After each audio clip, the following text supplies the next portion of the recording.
Senhor presidente, senador José Pimentel, presidente desta sessão, senador Regufe, em que, mais uma vez, nós estamos aqui estabelecendo a boa controvérsia, exercendo o contraditório necessário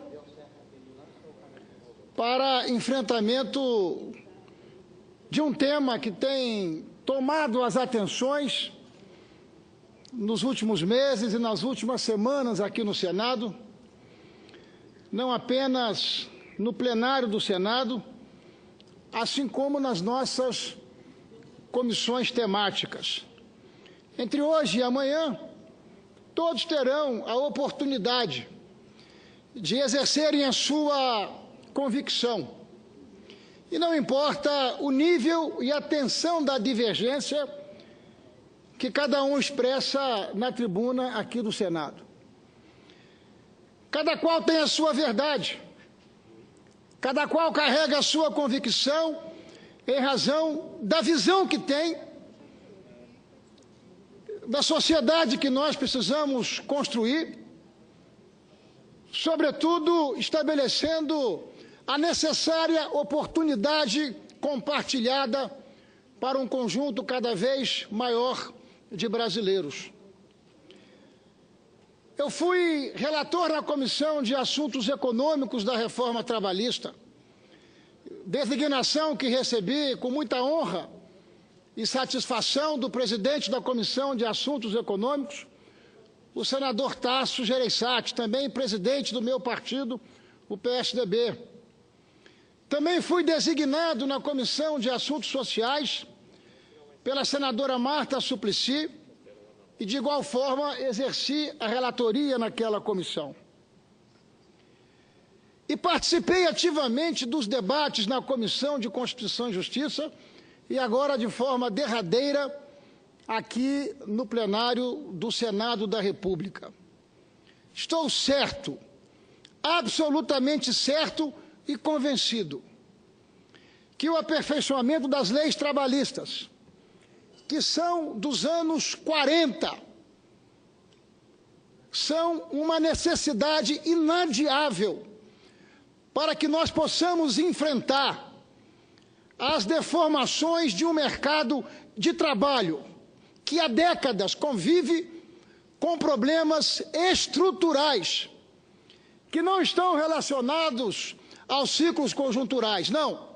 Até mesmo no período de pleno emprego, nós enfrentamos as questões da informalidade, as questões que estão relacionadas à necessidade de nós ampliarmos essas oportunidades. E a minha primeira convicção e certeza é de que esta reforma trabalhista, ela não afasta qualquer direito das pessoas que trabalham na área rural e na área urbana.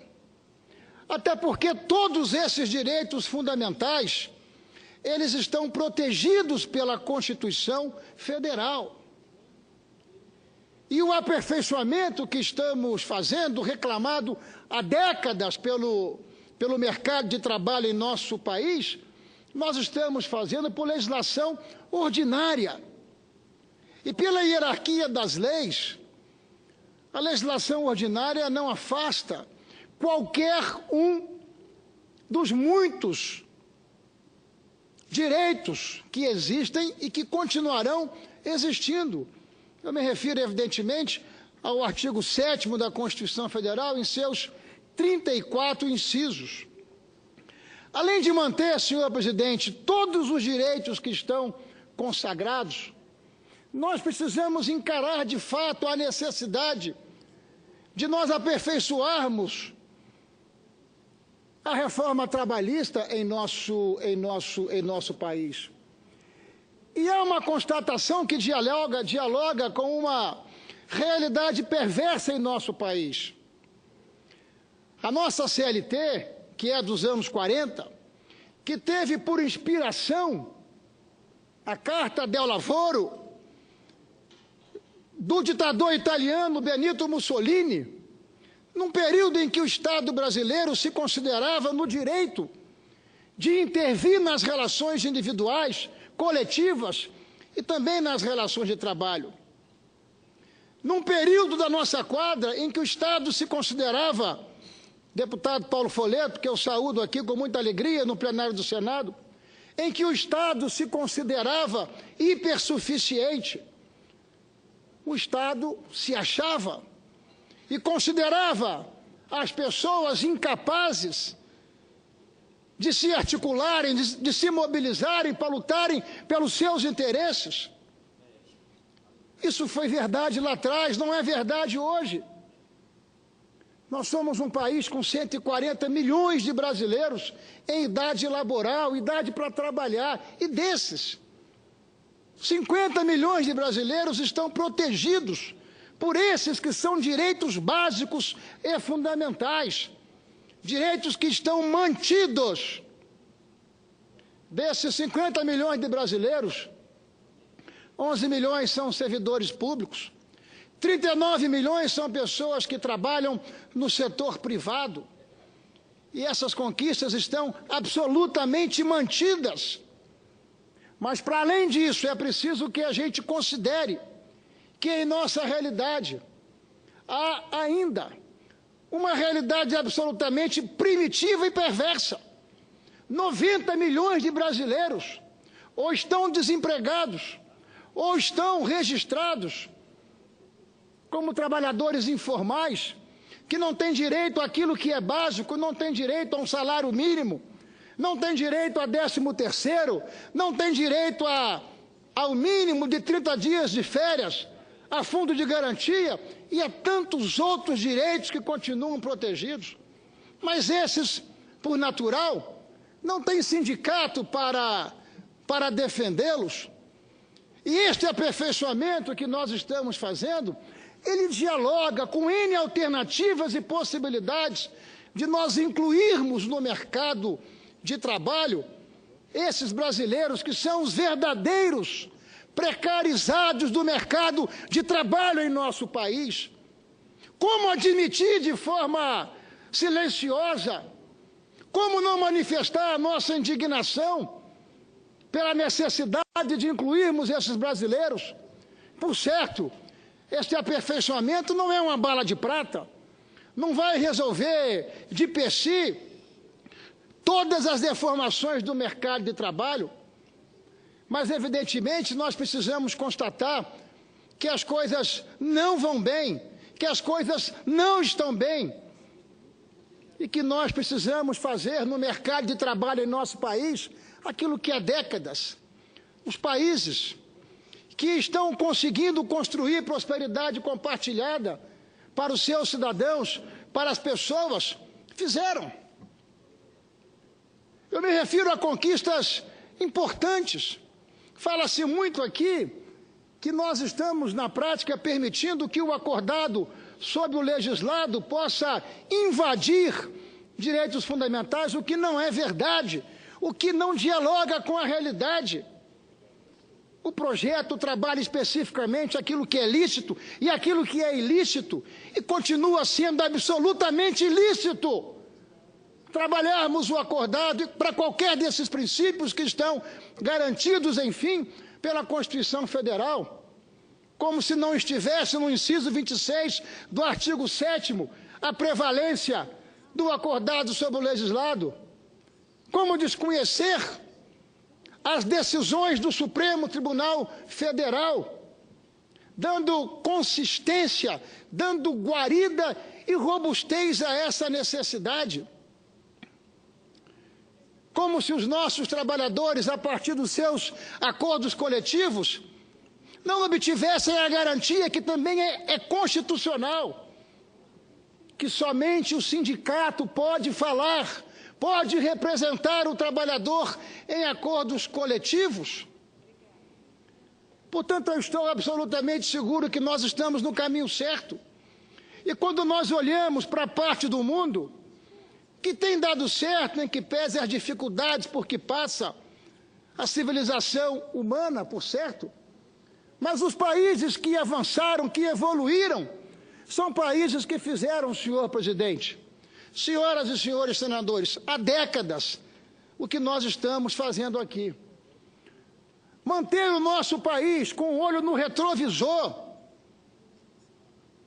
com as leis que são dos anos 40, me parece uma perversidade, me parece até mesmo um egoísmo muito grande, porque se está bom para mim, eu preciso ter a capacidade, a honestidade de olhar para os nossos semelhantes que estão submetidos às regras mais primitivas.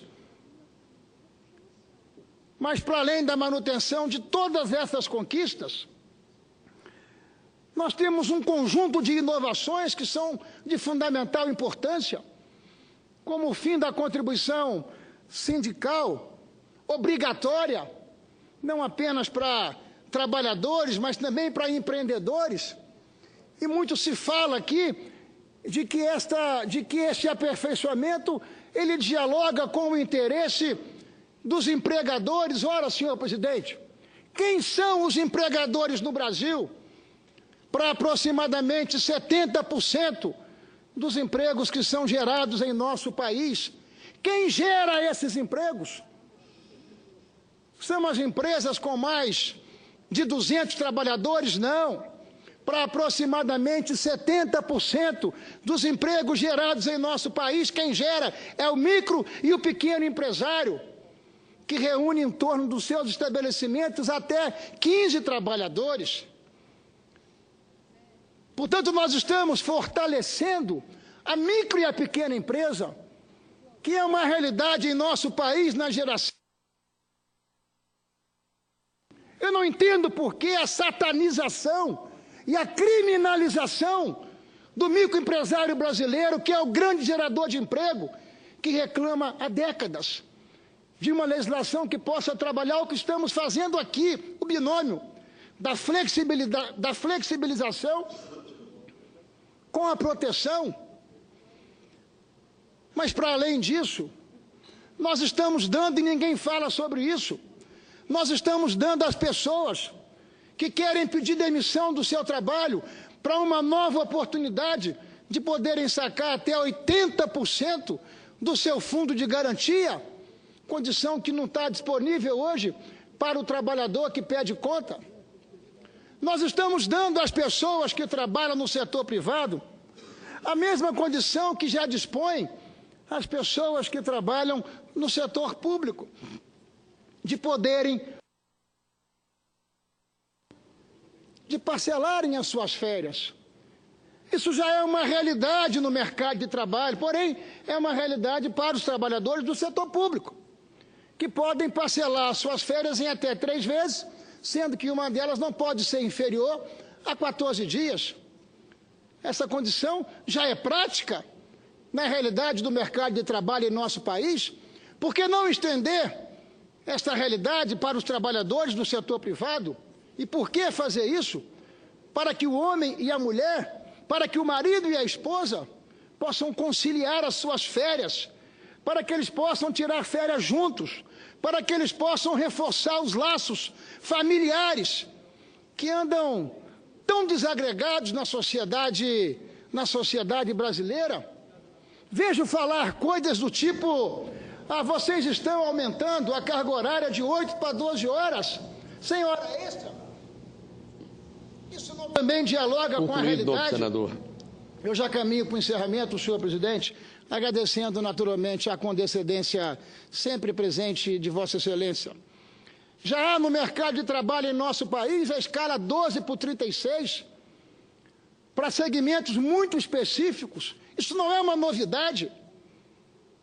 E nós estamos, inclusive em nosso relatório, propondo que hajam ajustes para que a escala de 12/36 possa continuar sendo feita por acordo coletivo. Portanto, senhor presidente, por essas e tantas outras razões, eu venho aqui defender a minha convicção nesse debate democrático. Um debate que, por certo, produzirá a possibilidade e a oportunidade de nós enfrentarmos, como disse no início da minha fala, questões estruturais do mercado em nosso país. Por certo, entre hoje e amanhã os debates se seguirão. E na terça-feira nós estaremos votando aqui.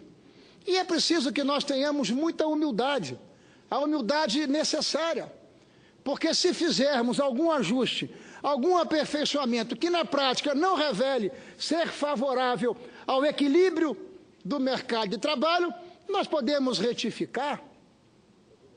Nós estamos, inclusive, substituindo a cultura do conflito e do litígio pela cultura da conciliação, permitindo que o microempresário e os seus trabalhadores possam se entender através de acordos coletivos ou através de convenções coletivas. Portanto, este é um debate que nós não podemos fazer, acho eu, invocando a nossa convicção ideológica, porque nem sempre a nossa convicção pessoal os maiores e melhores resultados para o dia a dia dos brasileiros. Chegou o momento, senhor presidente, de nós tirarmos a tutela do Estado brasileiro, de nós permitirmos que as pessoas possam negociar, possam se conciliar. E eu estou certo que não há esse desbalanceamento, que não há nada descalibrado em relação a essas relações.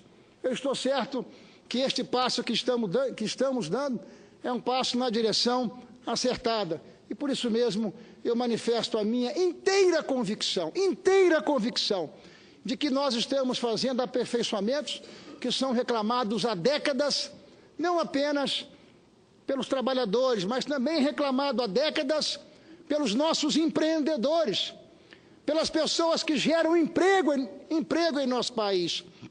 E é preciso que nós tenhamos um pouco de consideração e reconhecimento para os empreendedores brasileiros que acordam cedo, que correm risco e que geram emprego que leva qualidade de vida, emprego que leva dignidade humana para as pessoas. Ora, senhor presidente, se estamos atravessando essa quadra com quase 14 milhões de pessoas desempregadas, isso não é obra do acaso. E fica fácil perceber que a grande maioria daqueles que estão contra o aperfeiçoamento das leis trabalhistas foram exatamente os mesmos que apoiaram, que lideraram o desastre econômico de elevadíssimas repercussões sociais nos últimos anos. Portanto, senhor presidente, chegou o momento de nós enfrentarmos esse debate de frente com a verdade que cada um tem. Todos aqui têm a sua verdade. Eu também tenho a minha verdade e expresso a minha certeza de que nós estamos no caminho certo, mas, por óbvio, respeitando todos aqueles que pensam de forma divergente. Muito obrigado, senhor presidente, senhoras e senhores senadores.